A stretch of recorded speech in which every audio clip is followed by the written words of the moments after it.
Texas Republicans appear to be taking their anti-trans tactics to an alarming new level.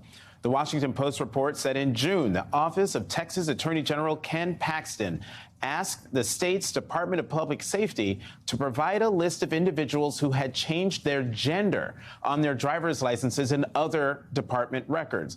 That's according to a copy of a message obtained by the Post through a public records request.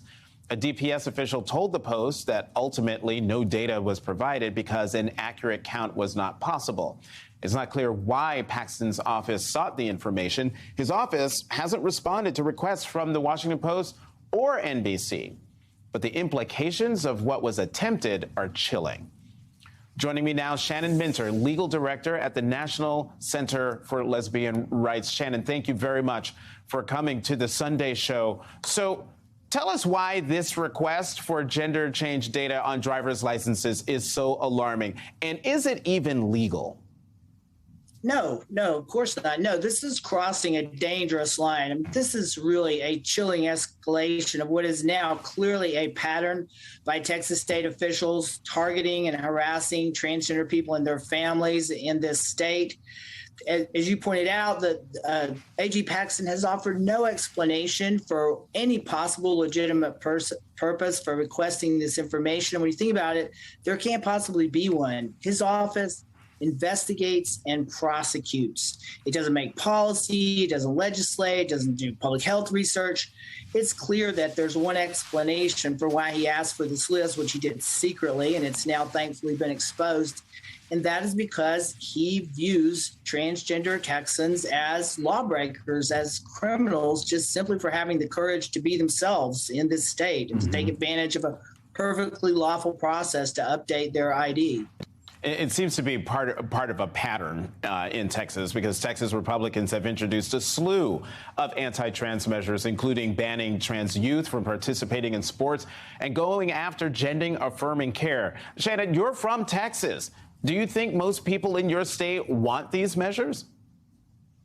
Absolutely not. I mean, this is a shocking overreach on the part of the government. I guarantee you that the majority of people here are outraged by this and recognize that, yes, right now, no matter what you think about transgender people, if the state can go after one group like this with impunity, they can go after any group.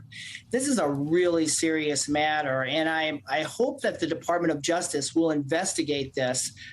I think federal action is warranted and necessary here, and I hope that DOJ will take a very close look here to see if this is part of a pattern, which it certainly appears to be, of Texas state officials targeting transgender people and their families here to take away their civil rights.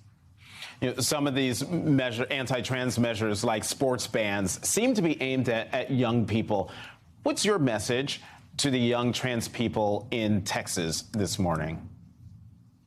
Do not be discouraged. You have a tremendous amount of support from the majority of people who live in this country and the majority of people who live in this state. I know it's scary when you see our attorney general and our governor targeting transgender kids and their families, but this is a national scandal.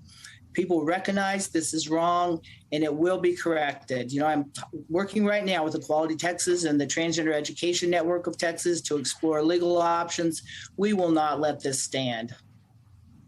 You know, I'm sure most people don't know that you are a legal giant in the LGBTQ rights movement in this country. Your name is on many of the lawsuits that have been filed in behalf of LGBTQ Americans. I would just love to know, given all of the things that are happening in the country, the targets that are being put on our communities' backs, how do we change what seems to be an alarming trend at using LGBTQ Americans, particularly trans Americans, as a new front in a culture war?